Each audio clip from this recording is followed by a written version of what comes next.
பிரியமானவர்களே, இயேசுவோடு கூட நடக்கிற உன்னதமான அனுபவத்தை தேவன் நமக்கு கொடுத்ததற்காய் ஆண்டவருக்கு நாம் நன்றி செலுத்த வேண்டும். இப்படி இயேசுவோடு நடக்கிறவர்கள் எப்படி இருக்கணும் தெரியுமா? வேத வசனத்தில் கலாத்தியர் 5ஆம் அதிகாரம் 24ஆம் வசனத்தில் அழகாய் ஆண்டவர் நமக்கு ஒரு காரியம் சொல்லி இருக்கிறார். கிறிஸ்துவின் உடையவர்கள் தங்கள் மாம்சத்தையும் அதன் ஆசை இச்சைகளையும் சிலுவையில் அறைந்திருக்கிறார்கள். நம்முடைய ஆசைகள், இச்சைகள், நம்முடைய மனசில் தோன்றக்கூடிய சில தவறான ஆசைகள், நம்முடைய மாம்சத்தில் தோன்றக்கூடிய தவறான இச்சையான காரியங்கள், இதுதான் பாவத்திற்கு காரணம். நம்மை தேவனை விட்டு பிரிக்கிற காரியங்கள். இந்த உலகத்தில் மற்ற மனிதர்கள் இதெல்லாம் தப்பு இல்லைங்கன்னு சொல்லுவாங்க, ஆனால் நமக்கு வேதத்தின்படி அது தவறாக இருக்கும். நம்ம தேவனுடைய பிள்ளைகள், அவரை பின்பற்றுகிறவங்க, அவருக்கு சொந்தம். அவரோடு நடக்கிறோம்ல, அவருடைய மகள், அவருடைய மகன், நீங்கள் அவருக்கு சொந்தம், அவருடைய பிள்ளைகளாக இருக்கிறோம். அந்த மாம்சத்தில் தோன்றக்கூடிய ஆசைகளையும் அந்த இச்சைகளையும் சிலுவையில் அறையணும். அதை அரைஞ்சிட்டா நமக்குள்ளே மாம்ச சிந்தை ஆசை உண்டாகாது, ஆவியின் சிந்தை உண்டாகும். கிறிஸ்து இயேசுவின் சிந்தை நமக்குள் உண்டாகும்.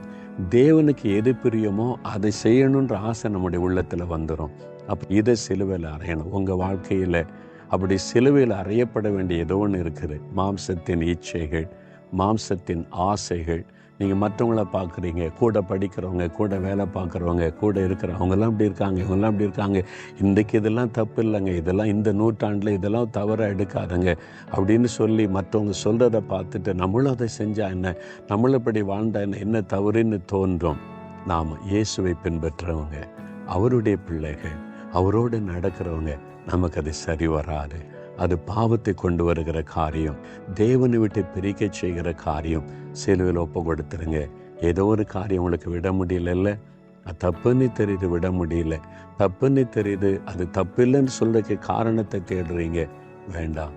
அப்படியே கரம் உயர்த்தி உங்களுடைய ஆசை இச்சைகளை சிலுவையில் ஒப்பு கொடுங்க. தவறான ஆசைகள், தவறான இச்சைகள், அதை ஒப்பு கொடுக்குறேன்னு சொல்லுங்க. தகப்பனே, இயேசு கிறிஸ்துவின் நாமத்தில் எங்களுடைய மாம்சத்தில் வெளிப்படக்கூடிய தவறான ஆசைகள், மாம்ச இச்சைகள், அதை சிலுவையில் அறையப்பட ஒப்பு கொடுக்கிறோம்.